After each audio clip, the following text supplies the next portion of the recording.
Hukum kasih di atas hukum Taurat.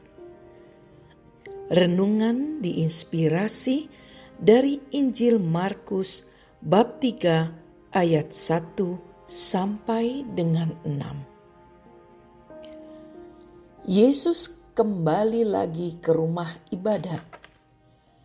Di situ ada seorang yang tangannya lumpuh sebelah. Di situ ada orang-orang yang mau mencari kesalahan Yesus supaya bisa mengadukan Dia. Jadi, mereka harus memperhatikan Dia apakah Ia akan menyembuhkan orang pada hari Sabat. Yesus berkata kepada orang yang tangannya lumpuh sebelah itu, "Mari berdiri di sini, di depan." Lalu ia bertanya kepada orang-orang yang ada di situ, "Menurut agama, kita boleh berbuat apa pada hari Sabat? Berbuat baik atau berbuat jahat? Menyelamatkan orang atau membunuh?" Mereka diam saja. Dengan marah, Yesus melihat sekelilingnya. Tetapi ia sedih juga karena mereka terlalu keras kepala. Lalu ia berkata kepada orang itu, "Ulurkanlah tanganmu." Orang itu mengulurkan tangannya dan tangannya pun sembuh. Maka orang-orang Farisi meninggalkan rumah ibadat itu, lalu segera berunding dengan beberapa orang pendukung Herodes untuk membunuh Yesus. Demikianlah sabda Tuhan. Terpujilah Kristus.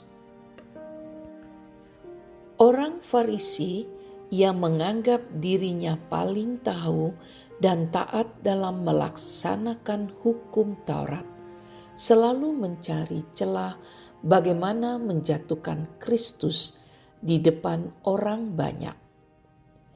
Ketika Yesus masuk ke dalam rumah ibadat, ada seorang yang lumpuh sebelah tangannya. Mereka mengamati Yesus, apakah akan menyembuhkan orang itu pada hari Sabat supaya dapat mempersalahkan Dia karena melanggar hukum Taurat, yaitu melakukan pekerjaan pada hari Sabat. Tetapi Yesus tidak peduli. Karena belas kasihan, ia berkata kepada orang yang tangannya lumpuh sebelah itu, "Ulurkanlah tanganmu." Orang itu mengulurkan tangannya dan ia pun sembuh. Kalau Yesus mengikuti hukum Taurat secara kaku, maka sukacita atas kesembuhan orang lumpuh tersebut tidak terjadi pada hari itu. Begitu juga ketika terjadi duka cita dalam keluarga besar suami saya di akhir tahun 2025. Paman dari suami saya meninggal dunia tanggal 30 Desember 2025. Banyak orang pada minggu terakhir bulan Desember mempersiapkan acara Natal dan Tahun Baru. Akhir dan awal tahun dirayakan dengan suasana penuh sukacita, diiringi dengan lagu-lagu dan dekorasi yang indah. Acara keluarga yang sudah direncanakan terpaksa harus dibatalkan, termasuk misa akhir tahun dan awal tahun baru di gereja. Karena saya dan suami ikut terlibat membantu di rumah duka. Tapi apa mau dikata, pada saat malam tahun baru kami hadir pada misa penutupan peti jenazah. Esok harinya pada tanggal 1 Januari kami menghadiri misa pelepasan untuk kremasi. Ada perasaan yang kurang karena tidak beribadah mengucap syukur dan memohon penyertaan Tuhan di tahun baru. Seakan-akan saya melanggar hukum gereja.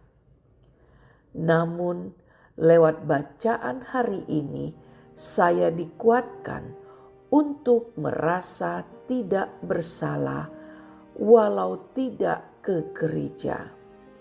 Karena lebih penting melakukan perbuatan kasih kepada orang yang sedang berduka. Marilah kita tanpa ragu-ragu berbuat kasih kapanpun, untuk siapapun, dan dimanapun kita berada. Terlebih bila memerlukan tindakan kita sesegera mungkin. Kadang perbuatan kasih menuntut kita keluar dari zona nyaman dan menghadapi potensi konsekuensi negatif demi kebaikan yang lebih besar.